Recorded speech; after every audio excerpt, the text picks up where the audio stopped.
Hello and welcome. I am Mr Odin Lemont, and welcome to my first episode of Mythos. Now, since their inception, video games have had such a rich, diverse array of enemies for you to duke it out with.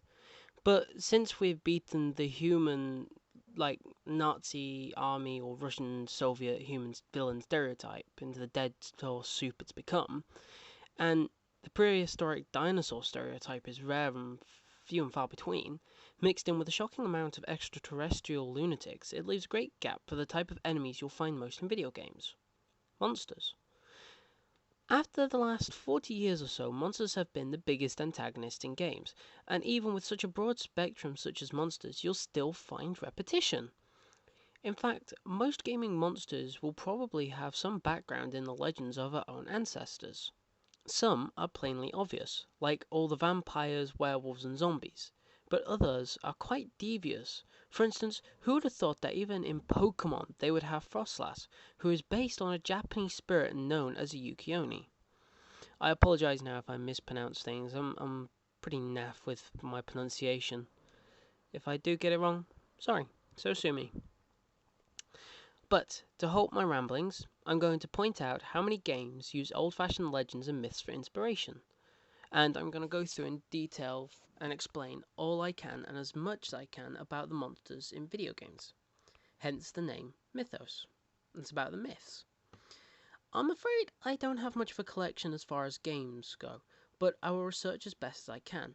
And I do have some decent knowledge of mythological creatures and video games, as well as I have an Encyclopedia Britannica, which isn't actually as helpful as you'd think.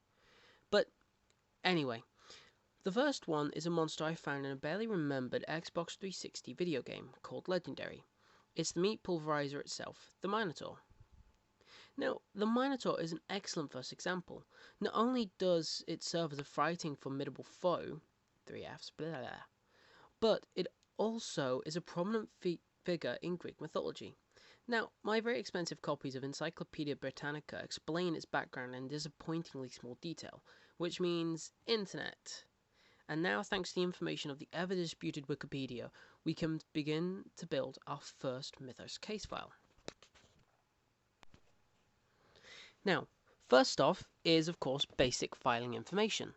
The name, Minotaur. The mythology, Greek mythology. Country of origin, Greece. Prominent game appearances, these are the ones that I can think of off the top of my head that have the creature in, and possibly most of the other people can as well.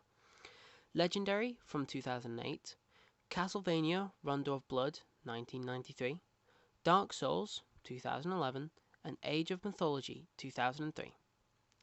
The first noted game appearance, this one I needed to research for, NetHack from 1987. Common archetype, brutish tank really. And now for the background information and mythology. For this, we need to research into the story of Minos. Minos was the king of Crete, or Crete, however you pronounce it, and was the reported offspring of the god Zeus and the Phoenician woman Europa. King Minos was the man who forced Daedalus to build the labyrinth as home for the Minotaur, and Minos himself caused the creature's creation when he refused to sacrifice a white bull, the same white bull he had prayed to Poseidon, the god of the ocean, to get, and had promised the god that he would in fact sacrifice it. Now, here's where it gets really fruity. In response to Minos' betrayal, Poseidon got the goddess of love Aphrodite to make Minos' wife Pasiphae fall in love with said white bull. Then she forced Daedalus to make a wooden cow shell. At this point I feel sorry for poor Daedalus. Next, she went off and got jiggy, as the saying goes, with the bull, using the cow shell as a disguise. Now this is getting more ridiculous than an episode of EastEnders. After which, a beautifully disfigured half-bull, half-baby boy was born. Phew! So, Minos, not really giving a damn, as he had a metric shit ton of kids anyway, sent the Minotaur off to boarding school, known as the Labyrinth of Knossos. And as he was a caring dad and wanted his son only the best food, he forced the Athenian king Aegeus to donate 7 boys and 7 girls for the beast's appetite every 9 years. Suffice to say, the Athenians got pretty pissed at this, and Aegis's son, Theseus, volunteered himself to take on the Minotaur. Theseus, though, was a bit of an arse, because he used Ariadne, Minos' own daughter's love, and made her help him. She's the one who famously gave Theseus the ball of string for him to escape from the labyrinth with. After a climactic battle, the poor bowman lay dead, Theseus the hero, and for good measure he dumped Ariadne on a desert island. What a dick. Though calm as a bitch, as Theseus' dad, old King Aegeus, killed himself believing his son to be dead. So, to finish up, it's nothing more than bestiality, a bunch of morons, some arsehole gods, and a story so screwed up it puts Twilight to shame.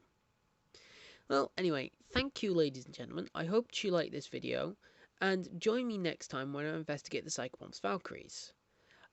I don't know when or how often I'll be able to release these videos, but I do want to make this a series that I can get into. I like mythology, I like it pretty much, I want to get into it. Also, some more information. The gaming group I'm with, 2 Guys 1 Pixel, we've changed our name back to 2 Guys 1 Pixel again, and now we have a website. Woo! Which I will probably put a picture up right about now. If I haven't, then I'm probably a bit of a dick. Anyway, not just that, also, because I'm me, I want to give a little bit of, I like giving free advertisement to local people I know, or groups that I know. So, I'm going to be giving a bit of free advertisement for this group I know, called Tech, which is a shop in the Southampton area, which is where I live. And it deals with retro video games. So any retro video gaming needs, you can probably find it. You can find it online. It's spelt T-E-C-H, Tech. And if you want to have a quick look, be my guest. It looks pretty awesome. I very barely know the guy who runs it. Basically, he is the girlfriend of one of my brother who's in college's friend. It's complicated, but still, it's a good little shop to go to. It looks pretty fun. It looks pretty awesome, so give it a check out if you're in the Southampton area. And thank you very much for watching. I do appreciate you listening, and this is me signing off. Bye!